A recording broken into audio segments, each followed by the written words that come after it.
All right, and welcome into the Betting Pros College Football Show. We're another day closer to Saturday, which means another day closer to a full slate of collegiate football. Today, we dive headfirst into our official picks for Week 12 of the season. I'm your host, Seth Woolcock, and I'm joined by a guy who is in his era today following a Miami loss, Terrell Furman Jr. What's good, man? I mean, Bugs, it was double digits. They were laying double digits at home.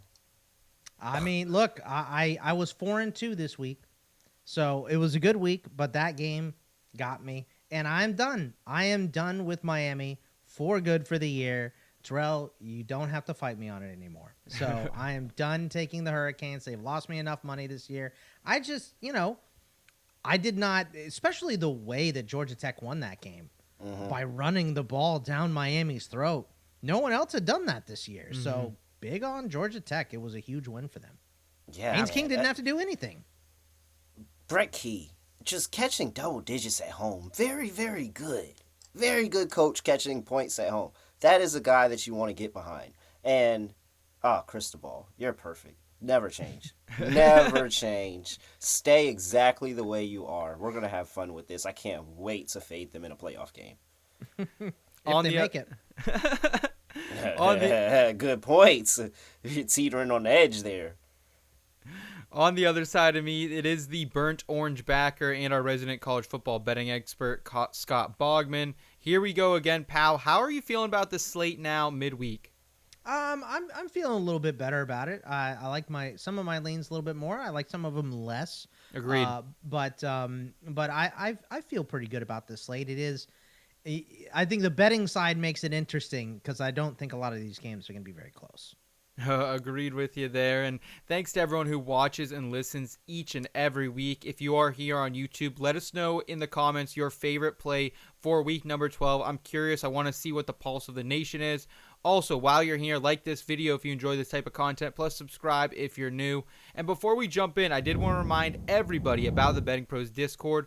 Looking to up your game in sports betting? Join our exclusive sports betting Discord community at bettingpros.com/chat. Not only can you connect with some expert handicappers who will provide some free picks for the NBA, the NFL, MLB, NHL, player props, live betting, and more. But now you can also participate in our weekly community picks.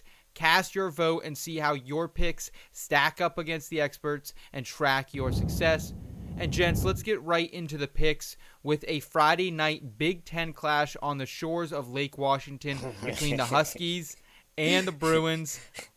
Washington. Big Ten clash. Hey, this is the new Big Ten. New Big Ten, baby.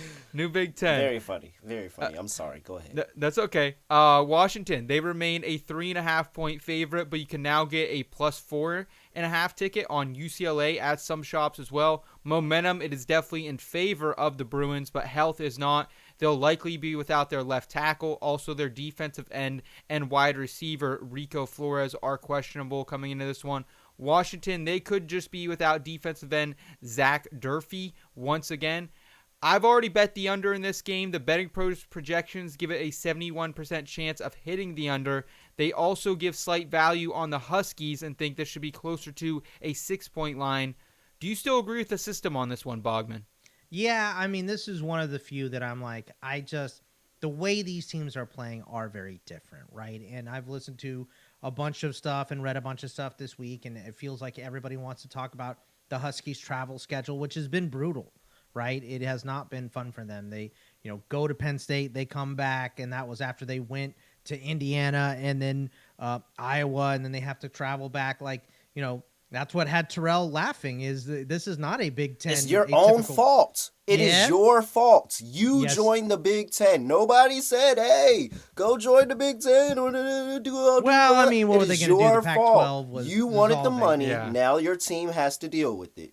Right. So it's been brutal for them, and UCLA has looked good, but I just think that UCLA is clearly not bulletproof. Right. Last week they scored 20 points and they possessed the ball for 37 minutes in that game, and they only got 20 points, right? So I think we're still having some offensive issues.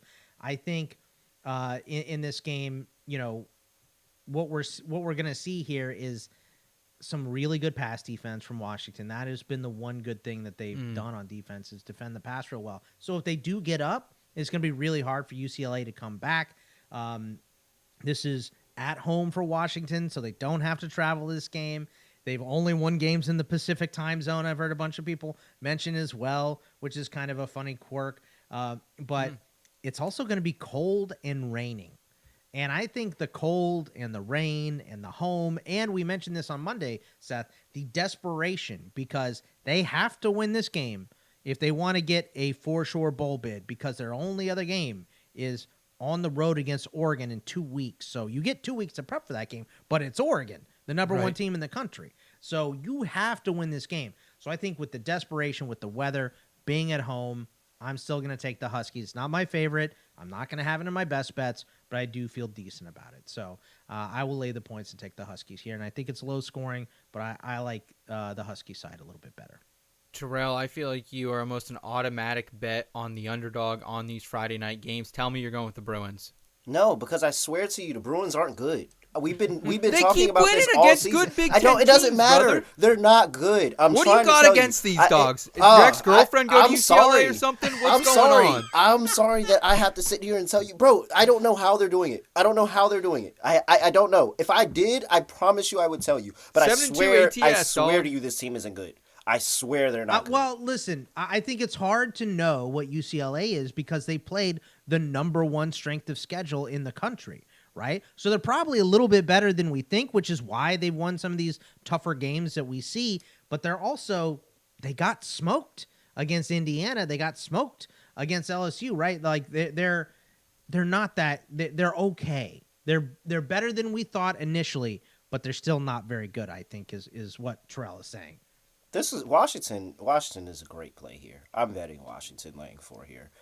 Everything Boggs said, that was enough to get me to the window, and that's my thoughts on the game as well. Like, this is the do or die. We have to win this game if we want to make a bowl. This is senior night, the last home game. This is, we getting up for this spot. Everybody wants to play well. This team has been great at home, 4-1 against the spread at home this season. So I think it's a really, really good spot for Washington to go out there and get a win against a UCLA team that I know isn't good. They played up in spots. Listen to this, Terrell. At Hawaii, they win by 3 points, right? Yes. Not impressive at all. Then it was 14-point spread. It was huge. I think he got up to 16.5. Hawaii, Indiana, arguably should have LSU, Oregon, Penn State, Minnesota. That's tough, man. That is brutal. Yeah. That stretch is awful. And then they win against Rutgers, Nebraska, Iowa, because those games seem easy compared to the rest of that schedule. So that's what I'm saying, man. That it's brutal for UCLA. We don't really know how good or bad they are, honestly, because they've only played really good teams. Yeah.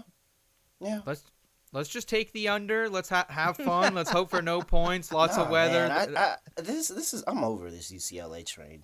I'm gonna fade them one more time. Everything is saying Washington is gonna come in here and absolute 10. Washington by 10. Like, I think maybe do they run away with it? No. Is UCLA in the game? Possibly. But Washington buckles down. I think the passing defense for UCLA is atrocious, and that is where Washington can take this game over, generate some big plays, and be able to put points on the board. They've shown up well all year at home. I think they do it again here. I would take 10 if you want to go head-to-head on that, Terrell. We've done this before. No, but I'll give you the 4. I will give you the 4. At least give me there's a 4.5 out there. At least give me a 5. You can have the 4.5. I'm not afraid. I'll give you 4.5. I'll just bet the under. All right. See, look, I'm giving him points. I'm giving him what he wants. It's okay. That's how I know. Yeah, you just said you would give me 10, or you would take him by 10. But all right, let's enough of this Friday night quote unquote Big Ten game. Let's keep it moving here. Let's open up the noon slate in Fayetteville, where Sark's third-ranked Texas Longhorns are coming to town. And I'm assuming we've had some decent money being bet on the Hogs. Boggs, as Arkansas is now a 13-point dog as opposed to the 15-point dog we saw on Monday. Is that right? It's split, but I think what we got was a positive report for Taylor Green. Right. So that's why the line dipped a little bit towards Arkansas. And Jaquindon Jackson. Yes. Okay. Yep. Yep. We also have running back Braylon Russell, cornerback Jalen Braxton, all expected to play for Arkansas. So they're looking good health-wise. Edge Colton Vasek, he looks like the only injury concern for Texas coming off their big win against the Gators. Terrell, I wasn't going to bet this game at all, but the BP projections, they're now showing some serious value on the Longhorns, indicating this should be closer to the original 16.5-point line. You got to be horns up this week, right? No.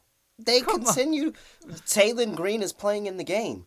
What has happened in the SEC games this season? They played against Mississippi State, who was trotting out a backup quarterback. They played against Oklahoma, who was trotting out a backup quarterback.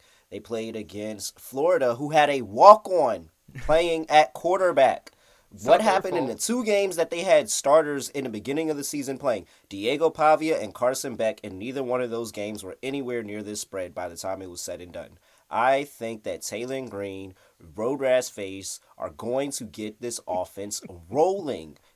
Now you get Jaquindon Jackson back as well. I think that the run game is going to be a serious issue for Texas in this game. I think they're going to be able to get it going on the ground. That's going to open up Taylon Green through the air for big plays. Texas might be able to get their offense going on the Arkansas defense. Maybe. And I say maybe because if you remember a few years ago, they played this game, Arkansas and Texas, and Sam Pittman had a very, very good defensive game plan for Bijan Robinson in that Texas offense that had Xavier Worthy, Jordan Whittington.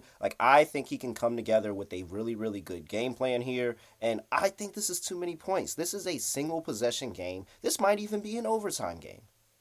Wow. Bogman, do you like 13 compared to what we were seeing earlier this week?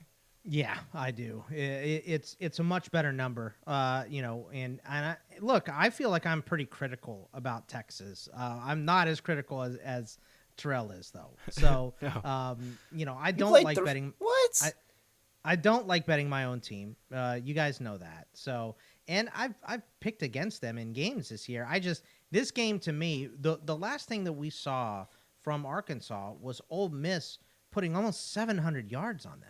Were scoring at will with a good passing game. And that is the biggest issue of flaw in this game is this Arkansas secondary, right?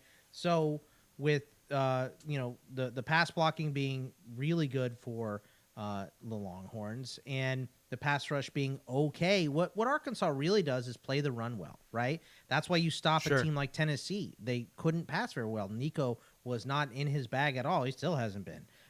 In the second half of the season here. So they beat some teams with some bad quarterback play. Auburn, they smoked with some bad quarterback play, right? So I just, if Quinn Ewers comes out and throws those picks again, like he was doing before the Florida game, Texas is in some trouble. I will say that. But I feel like he got on track against Florida, whose defense played great against Carson Beck. They were forcing turnovers, right? They didn't play that well against Quinn Ewers last week. So is the extra week of rest going to really, really help Arkansas? That could be a factor. Again, this will not be in my best bets. It's not my favorite pick of the week or anything, but I think knowing that Texas is probably going to be able to pass and the fact that Arkansas is a much better team running the ball, right? And if they get down, they're going to have to pass, and that feeds right into what Texas does best, is rush the passer, and they're number one in coverage. They're number one pass defense statistically and graded. Now, like Terrell said, a lot of that might be due to the fact that they're playing a bunch of backup and crappy quarterbacks. So this is not a complete – we haven't seen a complete game out of the Longhorns yet, right? Because they haven't really needed one. They let down – they were slaughtering Vanderbilt before Vanderbilt made that comeback, right? They lost to Georgia straight up. The only wire-to-wire game, and even it really wasn't wire-to-wire, was Oklahoma. That first quarter was garbage from Texas. It was terrible. So they won 3 quarters of that game, really. So Texas can get got. I'm not going to sit here and say that it's an impossibility, but Arkansas sucks. Their secondary can't stop anything. Sorry, Bridge. You guys are getting thrashed this week. Come on to the dark side. You want to pick against Texas. I don't. You know that they can't put together a complete game. You understand. You know what that. I like better than it's there. Picking against my team is money, and I think they're going to win. I think they're going to win big. So is I'll lay 13 the best number we're going to get, you think, Bogman? You think this shrinks anymore? Because there are people like Terrell who are obviously betting on Archie? No, it's pretty split. So Okay. it's like money slightly towards Archie, tickets slightly towards the Longhorns. I think it's going to stick right there. Okay. In Boulder, Colorado, thanks to our friends at Fox once again, we have a 10 a.m. local time game kicking off with the 18th ranked Buffs, who are 10.5-point favorites over Utah. However, if you do like the Utes, there is a 12.5 ticket over on them. I think that's at FanDuel. The Utes, will be without quarterback Brandon Rose. He's done for the season. That leaves Isaac Wilson back under center. But he'll be without the team's second leading receiver and the lead touchdown scorer, tight end Brant Kuth, who's Keithy. Thank you, Keithy. He'll be out for the year after last week. And then Colorado, they have the following questionable tags: Jimmy Horn Jr., wide receiver, starting defensive tackle Shane Cokes, linebacker Jalen Wester, and running back 3 Micah Welch. BP projections, it's showing value on both the Utes and the 46.5-point under. Are you going again with the system here, Bogman? Yeah, and this is, we talked about this. I think when you look at this from the outside, you go, okay, Colorado's on a nice hot streak right now. They look like the best team in the Big 12, right? Because BYU probably should have lost last week to this Utah team. My one concern with taking the Utes is that, well, number one, Brandon Rose is a huge loss because he didn't. You look at the numbers, he didn't play great, but I think that the offense feels better with Brandon Rose. They put up some more points than they had been, but this defense for Utah has been dragging every team down into the mud with them. They still lose those games. They've lost 4 straight, but they have been dragging every single team down in the mud. This bears repeating. I said it on Monday, but BYU, who they just played, hadn't had a game total below 60 in their previous month of games, and this game was 22-21. 31 total with Houston.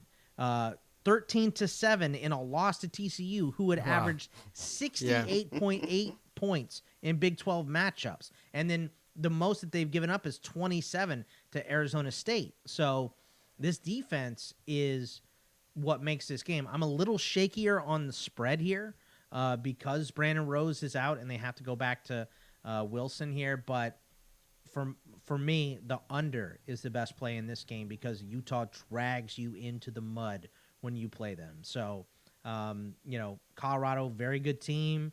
They're at home. I do expect them to win, and I kind of expect them to win going away. But, I mean, this is a 35-10 gets us there. 35-7 in a huge blowout gets us there. So I'm going to stick with the under here. Trell, are you going to be investing in Coach Prime, Shedeur Sanders, Travis Hunter, and company here? Probably not.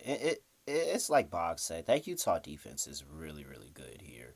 And I could see something that gets really ugly, but not too ugly, like a 20-10 or something like that for the Utah Utes. Lose by 10, cover this number. I think that because this line's been moving everywhere from where it started in the beginning of the season where Utah was expected to be so good, and now Colorado's a really, really big team. I could see Colorado with a little bit of a letdown here. Playing from behind, you have to remember in that game last week, they were playing from behind in the beginning of the game. Like Texas Tech got out to a 10-0 lead really quickly, and then Colorado had to buckle down. If you allow Utah to get out to a lead like BYU did, you're going to be playing from behind and you're going to end up winning by a field goal or less. And so I could see something like that for Colorado in this game. Give me Utah plus the points, but this might be a money line that I'm not willing to sprinkle, believe it or not. Okay. All right. Fair enough. They do exist. Money lines. That maybe a Colorado money line, Utah plus 11.5 little parlay. That would be a nice play to me. Okay. In the ACC, number 17 Clemson, they remain a 10-point favorite against Pitt in Ackshire Stadium down by the river. Coming off back-to-back conference losses, Pitt, they could be without both quarterback Eli Holstein and their leading wide receiver, Kanata Mumpfield. Clemson, they have injuries of their own, especially up front on the line. Both their starting left guard, Marcus Tate, and left tackle, Tristan Light, are listed as day-to-day. Terrell, how do you see this one shaking out in the Berg? The return of the sprinkle, because we have Narduzzi catching a bunch of points at home. I trust Narduzzi here as a dog. I like Narduzzi to get up in this spot against a Clemson team that I still see the questions about that offense, even in the Virginia Tech game. Like, the offense didn't look fluid the entire game. And if Virginia Tech had any shred of dignity at all, they would have won that game outright.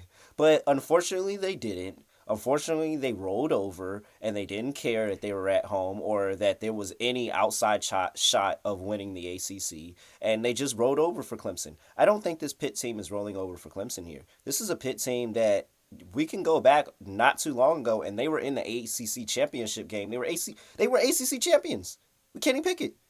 So I think that Narduzzi gets up here. I think that Eli Holston, if he plays in this game, this is virtually a lock. Like, I really think that they play within this 10. This 10 is telling me that they don't think that Eli Holston is going to be playing. And would you still bet it if he's not playing?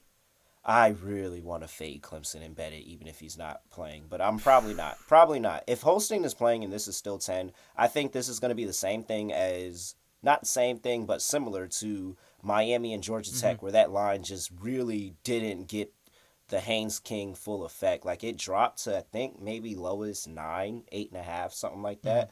But it was still a lot of points for Haynes King and an offense that was rolling. I think that Eli Holston can get this offense rolling against Clemson at home. Bogman, how do you feel about it? I like backing Pittsburgh teams while I can. You know, whether it's the Steelers last week, Terrell, you're with me on that little underdog money line there out in Washington. I also have been known to back the Penguins, and hey, if you want to get real frisky, I'll even back some Pirates here and there. I will not bet the Panthers without Holstein in this one. No way in hell am I doing that. What do you think, Bogman? Yeah, look, I hate this game. Number one, I don't like that it's on the road for Clemson. I don't like that Narduzzi is a good coach at home for Clemson. And I think Clemson kind of sucks. I think they're way, way overrated, right?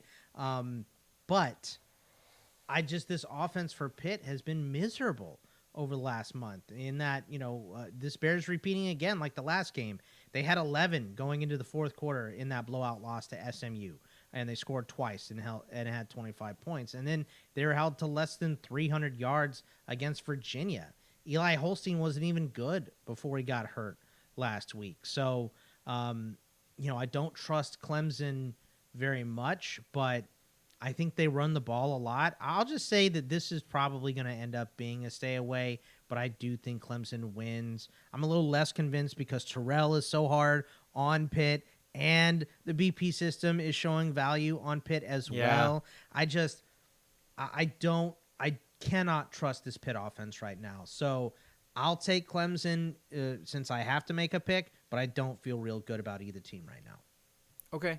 And before we keep it moving, don't forget to join our college football podcast group. You can sync your picks or use the quick pick feature on the BettingPros sports betting app and get a chance to win some free prizes. Elevate your betting strategy today and join the conversation at bettingpros.com/college. Let's open up the 3:30 slate in Dallas, where the 14th ranked SMU Mustangs, now listed as 18.5-point favorites, over the 5-4 Boston College Eagles. This spread is opened up by 2.5 points since our early line show this week. BC head coach Bill O'Brien, he's made the switch at quarterback. Grayson James will get the start. Also, we have Thomas Castellanos, also not even expected to travel with the team. He entered the portal. He jumped in the portal. Ooh, I kind of had a feeling that's where things were going. So not looking great. We also have running back 3, Turbo Richard. Great name, by the way. Like, if you're going to have a kid as a running back. Solid name. Yeah, that's a great name. He's also questionable for BC. We know that they like to run the ball and get after it. SMU, they have defensive end Jake Bailey and defensive end Elijah Roberts listed as questionable, and DB AJ Davis is doubtful after being stretchered off a few weeks ago against Pitt. With the line movement, BP projections are now showing value on the Eagles. Boggs is 18.5 points, enough for you to get behind Boston's boys and Coach Bill O'Brien. Nope. I think SMU is finally playing up to what we thought. And I think this is a bold move to go to Grayson James, right? Like, it's not a move that I would have made, and I don't like it. And I thought I was wrong because you and I were talking about this game before Monday, and I was like, no, Castellanos got hurt. And you're like, oh, I thought he got benched. Well, I was right. He did get hurt in that game, but then yesterday they benched him for Grayson James. And we've seen Grayson James before, and what we saw was not great. He was at FIU. He was a starter. He threw 11 touchdowns, threw 11 picks, so very middling. He would have to make a huge step up in his first start for BC to beat this SMU team who, at the beginning of the season, we were kind of scratching our heads. They were supposed to be, this team that was going to compete with Miami and Clemson to win the ACC.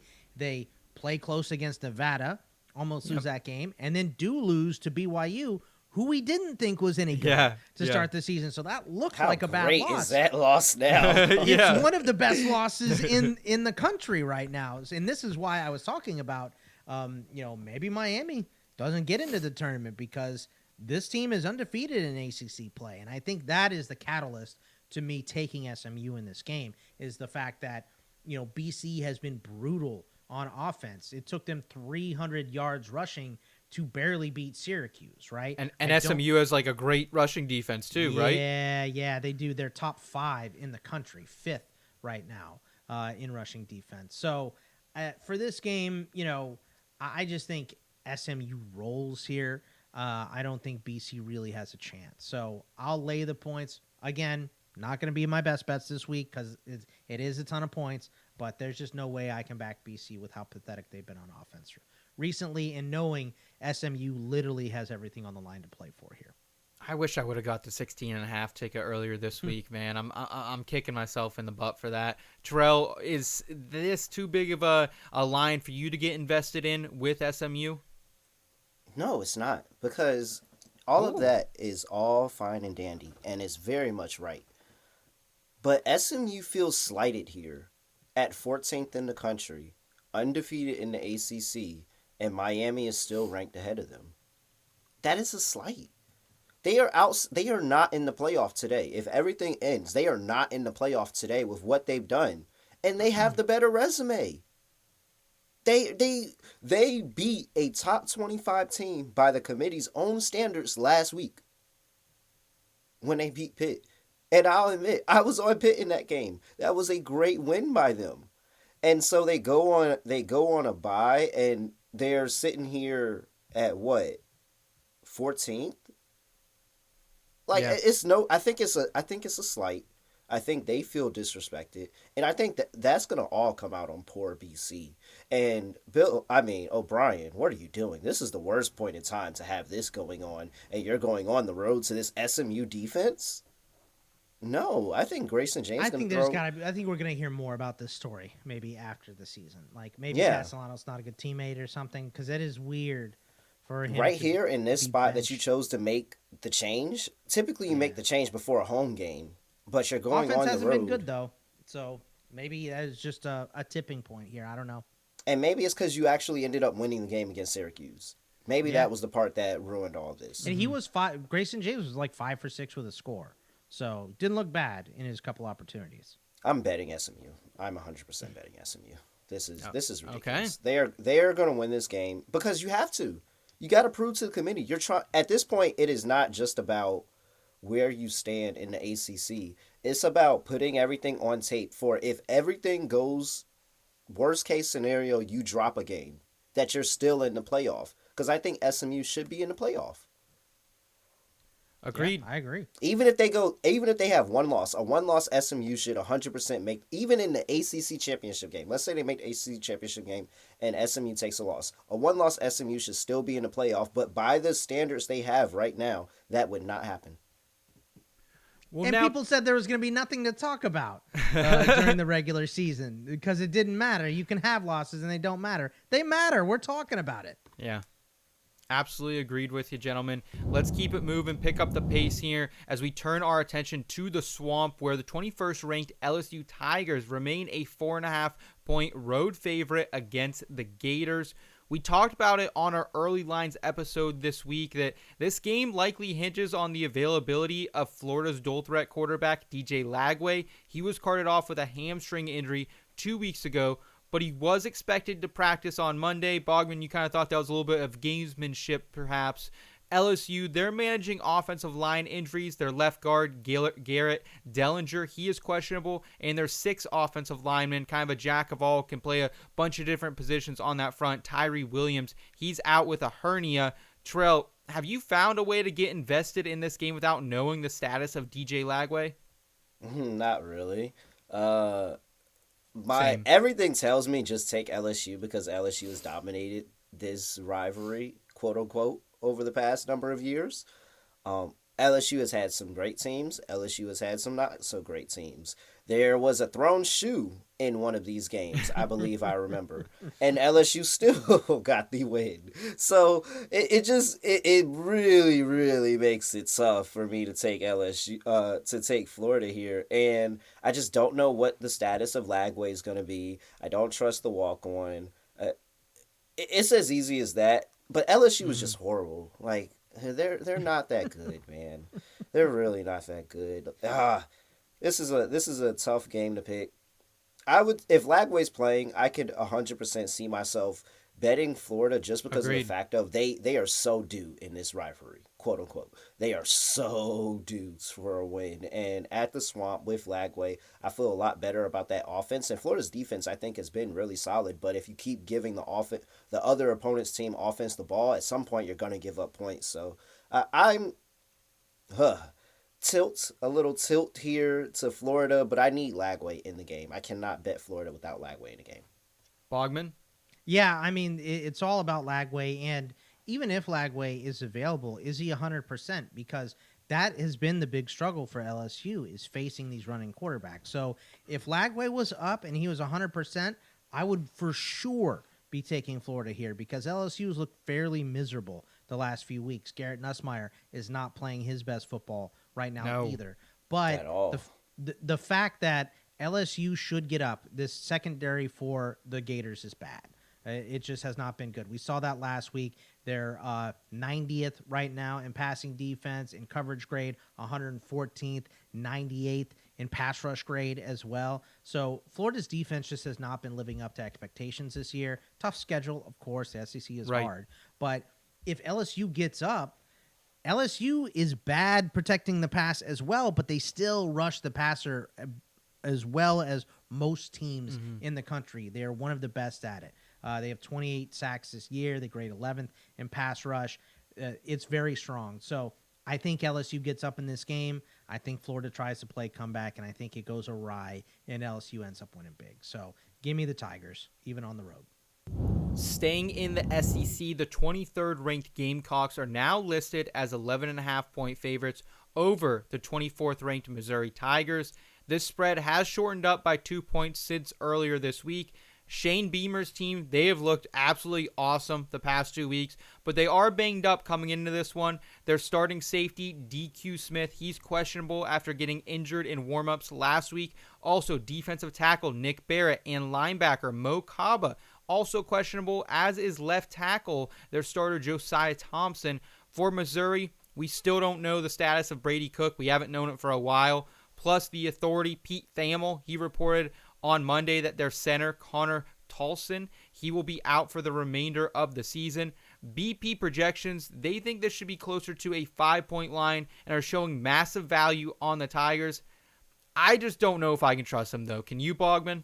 No, I can't. And this is one of those things where Missouri is, it's about time for Missouri to step out of this contest because they're still alive, technically. They only have the 2 losses. But this game, to me, feels very similar to the A&M game where they just got their doors blown off, right? And when they lose big. They got popped 34-zip to Alabama earlier this year as well. This feels like that type of game with the way that South Carolina has been playing, even banged up here. Drew Pine is likely to play This is where it ends. South Carolina's really become a scary team since the big win against the Aggies. The Missouri defense has been strong statistically, but like I said, those losses have kind of showed it to me. Missouri, they're passing at a 53% clip, which feeds right into the strength of this South Carolina defense. One of the best defensive lines in the country, number 2 coverage grade, number 2 pass rush grade. I think if South Carolina gets a lead, they open it up to a 10-point lead early, they will just step on the throat of Missouri, and this is going to go really bad for the Tigers. So give me South Carolina at home. I don't think this game is particularly close. Terrell, how do you feel about this one? Because you've been a big fan of Beamer Ball all season long. However, they did step on the throat of your Vandy team last week. Diego Pavia. It was a long, slow death for Diego Pavia last week, but it's perfectly fine because Beamer Boys did get it together. But as somebody who frequently frolics around Columbia, South Carolina, I have to let you know this is the point where they get got, guys. Really? This is when they get got. If you haven't been watching South Carolina football, they just made a bowl. They qualified for a bowl. This has been Beamer Ball. They've been saying it all the time. Beamer Ball, Beamer Ball. We have a whole bunch of fun. This is everything. The letdown is here, and it's going to be because Brady Cook is back in the lineup. I think that at least from what I heard, and I understand the gamesmanship of it, and you don't want them to know your starting quarterback is good. If Eli Drinkowitz has Brady Cook ready to go, and he's practicing over the course of the week, and he says that he's going to play, and we sitting here on Saturday right before tip-off, and they say, hey, Brady Cook is a go, I'm telling you, that offense is going to look completely night and day different from what they've been the last few weeks. I think that Brady Cook, somebody who I have been down on, has actually looked pretty solid over the course of the year. I think that it's a magical that this team is still 7-2. Magical. That's all Drinkowitz. All Drinkowitz there. There is no way this team should still be 7-2. Well, he should have lost last week. I mean, that Oklahoma miracle. That was insane. Yeah. At the end, horrible beat for somebody out there. Not me, but horrible beat for somebody. Look, but sometimes that stuff is just literally luck and coaching. And I think Drinkowitz puts them in the game for stuff like that to happen. And so I think they're going to be in this game at the end. I have to tell you guys, this is the spot where Beamer gets got. You got to take the points and sprinkle a little bit of the money line on the road here. I think this is going to be way closer. What BB projections say, 5 points? I could see it being a one-possession game at the end, and somebody with South Carolina money line and a really, really big parlay is going to be sweating. Yeah, I have been on the wrong side of South Carolina all season, so I'm going to stay away from this. Also, Terrell, for the great people out there, what is the best spot in Columbia? Where's your go-to if you have one night there? Where are you heading? Go to Kiki's Chicken and Waffles, man. Kiki's Chicken and Waffles. Shout out to Kiki's. That's the spot. I brought a friend to Columbia, and I lied to you not, he went to Kiki's every single day for like the 2 weeks he was there. Go get you some Kiki's Chicken and Waffles. But hey, go to the one on Two Notch Road. That's the authentic one. Yeah, the one over there in Columbia and Columbiana, I think that's what it's called. It's cool. It's nice. They got mimosas. That's a really nice. Go get you the food from the one on Two Notch. That's the great one. I've never had chicken and waffles, boys. I don't want to out myself, but I've never had it. Is it good? Yes, it's an amazing combination. Yes, go get you need to spend some time in the South, my friend. Yeah, I do. Come down south. Come on, we'll take care of you. Okay, right. Hey, I might make a trip down, my friend. And before we continue, I did want to tell everyone about Fast Break Bets. If you like betting on basketball, then join host Terrell Furman Jr. on the Fast Break Bets podcast. It is your daily dose of basketball betting in 15 minutes or less. Tune in every single day for your rapid-fire fix of all things basketball, from the W to the association to college basketball and more. Check out the Fast Break Bets podcast on the BettingPros YouTube channel or wherever you get your podcasts.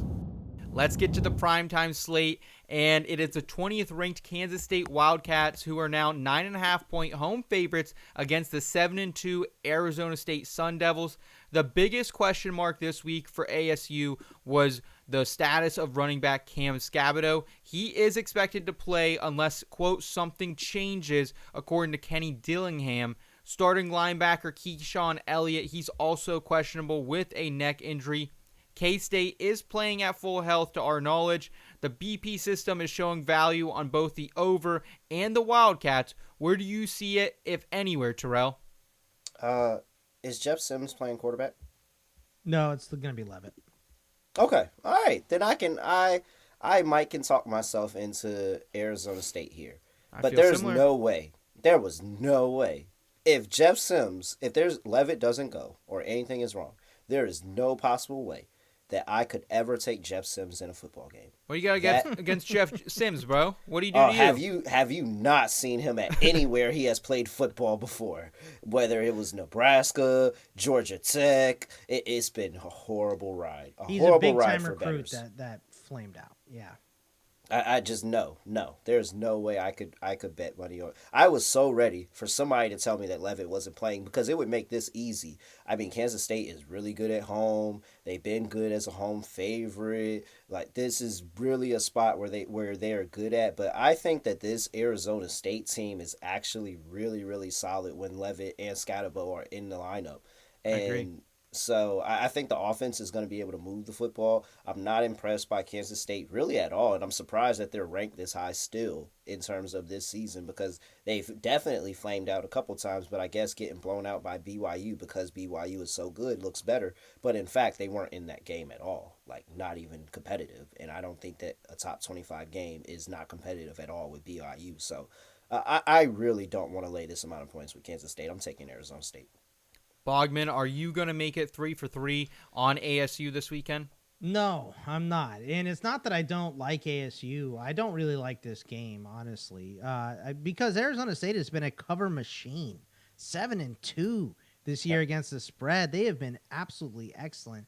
What I don't like here is I don't like the way that Arizona State matches with Kansas State. That's really the thing for me, is that they run the ball a ton, and this run defense has been top 10 in the country for K-State. They're ranked 8th right now in terms of run defense. They're not as good as that graded. They're more middling graded, which makes this a little murkier of a game, plus the fact that they just lost to Houston and they let Zion Chris go 11 for 11. That was an ugly game, but they're coming off a bye. They're playing at home. They need to win this game to stay in the race in the Big 12 here. So for me, I'm going to take K-State. I don't feel great about it. Definitely not going to be betting this game, but I'll lay the points and take the home team here.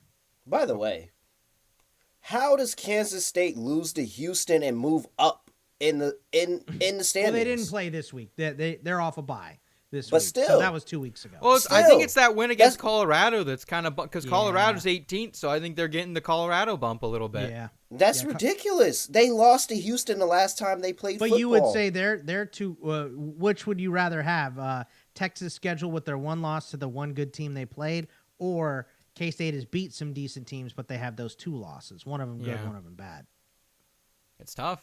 It's tough for sure. What do you want, Terrell? Tell me. I mean, they weren't even in the game at BYU at all. Like this wasn't even. They made so many mistakes in that game. They was weren't a pathetic game. That literally looks like that game looked like how an FCS team would have played BYU. So I mean, I just don't see how that's even counted as a good win. They weren't in the game at all.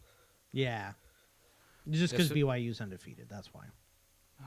Yeah, this is a good game if you like running backs, man. But between Giddens and Scabado out there, some pretty good backs in this game for sure. Let's, though, shift gears and get to the big game on campus, the host of College Game Day, the 11th-ranked Georgia Bulldogs. They are now 10.5-point favorites over the 6th-ranked Tennessee Volunteers. BP projections are showing value on Tennessee, and thinks this should be closer to a 5.5-point line. But we're getting some mixed reports as whether the Vols quarterback Nico will be playing in this one. Georgia, there was a Georgia-based podcast this week that had some intel, and they're like, hey, we think he's going to be out. We're hearing from inside someone in Tennessee that he will likely be out. Then we heard a report just come out yesterday that he did practice, but he remains in concussion protocol. Tennessee, they're also dealing with injuries to defensive end Tyree West and their RB2 Deshaun Bishop, who are listed as questionable. We all know that there's going to be some mixed reporting in general, I feel like, in college football, but Georgia's giving it to us in this game as well. We don't know what offensive linemen are going to play. Kirby's playing this one really tight to the vest. I don't know if we'll see the normal 5 up front, but it'll probably be some type of mix or match. But, they got a lot of 5 and 4-star recruits down there. I think they'll be okay. Bogman, with all this injury nonsense said, do we have to just stay clear of this one until Nico is cleared to play and then back Tennessee if he is going to play? That's it. That's what I'm doing is I'm going to wait for Nico to get the call from concussion protocol. And if he's in, I will take the Vols because Carson Beck has been playing some terrible football recently, right? And they keep getting bailed out and winning thanks to the strength of the defense. But this defensive line for Tennessee is not a joke at all. They will wreck you if given the chance. And this is just not a good spot with the way that Carson Beck has been playing and the way his confidence seems to be to play this team, even at home. So for me, I would take the Vols. But I'll say this, if Nico isn't going to play, then I'm just going to be on the under in this game. Because if Nico's not going to play, that offense hasn't even been that great with him. So yeah, he's been mid at best. Yeah, exactly. So I think they're going to have a tough time scoring against Georgia. That defense is going to try to play up because they know it's going to be all in their backs. So I would expect a good effort from them either way, and I expect this to just be a low-scoring kind of ugly game. So for me, I'll take the Vols if Nico plays, but if he doesn't, I'm going to stick with the under. But it all kind of depends, and I'm not touching this game until we get official word on Nico. Terrell, do you have a play now before we hear the status of Nico? And I just got to say, have you guys seen the eye black that Carson Beck is rolling with every week? I mean, he looks so dumb. I had my fiance turn to me the other night. She said, "What is that guy? What is wrong with his face?" She's like, "He just looks so punchable." So, Terrell, any thoughts on Carson Beck's punchable face and this game in general as well? I think he does have a quite punchable face, for sure. But nonetheless, I'm still going to lay it here with Georgia.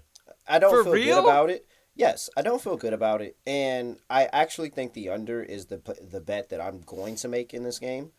But, I mean, Tennessee might not score. That is a very legit possibility.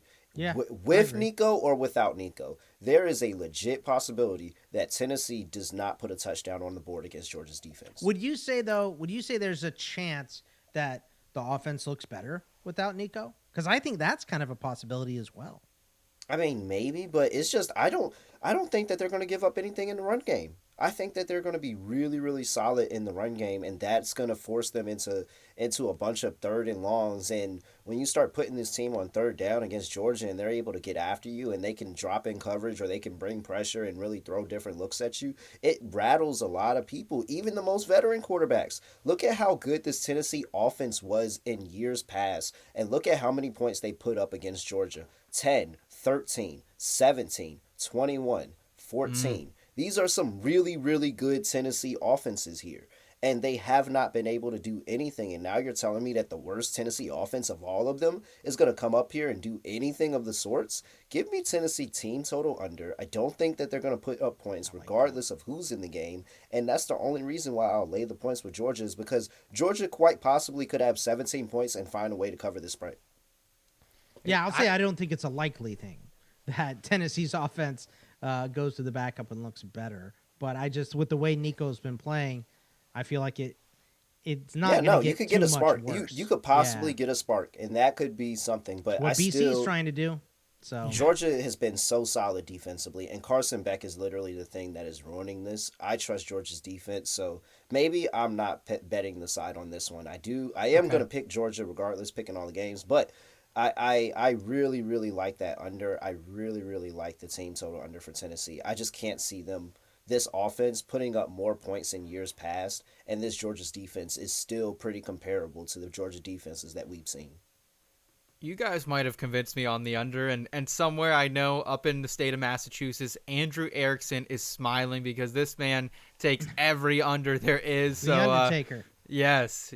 So the Undertaker is smiling. We got a couple more games for you here in the Big Ten. The undefeated and top-ranked Oregon Ducks, they remain 14-point favorites against the 5-4 Wisconsin Badgers. No new injuries for the Badgers to report. However, Oregon, they are a bit banged up, but we do have positive reports that running back Jordan James and defensive end Jordan Birch, they are anticipated to play. However, we are not sure on the status of their all-pro wide receiver Tez Johnson. I like Oregon. The BP projections are showing some slight value on the Ducks as well. Do you agree with that, Terrell? Yeah, I guess. That's your waffling voice. Terrell. I guess. I feel good about Oregon. I do. Just because Wisconsin, Terrell, we've seen this game before. Alabama came in and blew the doors off of them. Yeah. Right? Like, they beat that was Van Dyke, though. It was, but not for half of it. A lot came in halfway through that game. Yeah. But, and I know you don't like Van Dyke, but Locke has been terrible as well. So, Wisconsin is a team. I need Graham Mertz back. Just kidding. Wisconsin is the team that beats the teams that they should, and they lose to the teams they shouldn't. They're very pretty black and white in a, this season has been the least black and white season I've seen in a while, I feel like. But I think this one is pretty open and shut that Oregon goes up and rolls. So this is a tougher game than they have been playing for the most part outside of the Ohio State game, but I just think they blast the doors off of Wisconsin. I don't think this game's very close. We got one for Oregon in Boggs. I will make it 2 with Oregon. Terrell, are you making it a clean sweep then? Have you waffled enough here? Man, how bad is Michigan? Am I? It all comes back to Michigan. Because they did cover 14 against Michigan on the road. That is my whole concern. The fact that they played Purdue on the road, okay, nobody's really concerned about that. They did go beat Michigan and cover this line on the road. Nonetheless, they did Michigan's better than Wisconsin, right? And they didn't have to score that touchdown. They didn't have to. It's really a coin flip. I don't know why he said that. I have no idea why he said that. I would not 100% say that Michigan is better than was. Matter of fact, they scored that on the goal line. On the goal line. Give me Wisconsin. I'm not making it a clean sweep with Oregon. I'm not giving us a clean sweep with Oregon. Give me Wisconsin. But yeah, they scored that last one. They scored that last one at the end of the game. They didn't have to get that cover. Michigan definitely could have covered that game, and Michigan is horrible. Who's more overrated, Terrell? Is it Texas or Oregon? I stumped him. Yeah, talk about waffling. He's doing it right now. It's got to be Texas. This is the second year that they played a bunch of backup quarterbacks, man. They did it last year too. It's got to be Texas, but that was close. Man, I swear this Oregon team is going to get humbled in the playoffs at some point. I just don't know when.